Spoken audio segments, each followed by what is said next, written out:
पर्व न्यूज।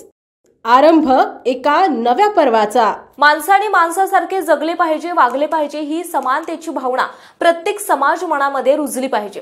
समाजाने माझ्यासाठी काय केले यापेक्षा मी समाजासाठी काय केले पाहिजे ही सामाजिक समतेची भावना प्रत्येक व्यक्तीच्या आणि समाजाच्या मनामध्ये रुजली पाहिजे। समाज संघटितपणे राहिला तर समाजाचा विकास होत असतो आणि संकटे आली तर त्यांना कमी करण्याची धमक सुद्धा त्यात सामावलेली असते।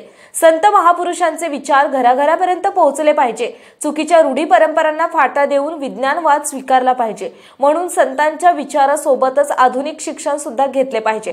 शिक्षणानेच व्यक्तीची सोबतच समाजाचीही प्रगती होत असते, असे प्रतिपादन मुक्ताईनगर येथे आमदार चंद्रकांत पाटील यांनी संत रविदास महाराज यांच्या 647व्या जयंतीनिमित्त व्यासपीठावरून केले। मुक्ताईनगर येथे संत रविदास नगर येथे चर्मकार समाजाचे संत शिरोमणी श्रद्धेय गुरु रविदास महाराज यांची जयंती साजरी करण्यात आली। आजच्या कार्यक्रमाचे प्रमुख चंद्रकांत पाटील तर डॉक्टर भगवान गोरे, व्यासपीठावर सामाजिक कार्यकर्ते निलेश घुले, सुनील पाटील आणि इतर मान्यवर उपस्थित होते। सर्वप्रथम संत रविदास महाराज, छत्रपती शिवाजी महाराज आणि महामानव डॉक्टर बाबासाहेब आंबेडकर यांच्या प्रतिमांचे पूजन करून प्रतिमांना पुष्पहार अर्पण करण्यात आले।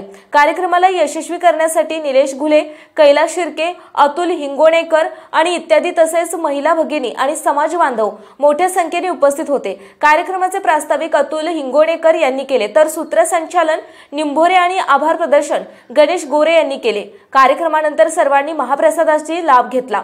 आरंभ पर्व न्यूज करिता प्रतिनिधी पंकज तायडे, मुक्ताईनगर।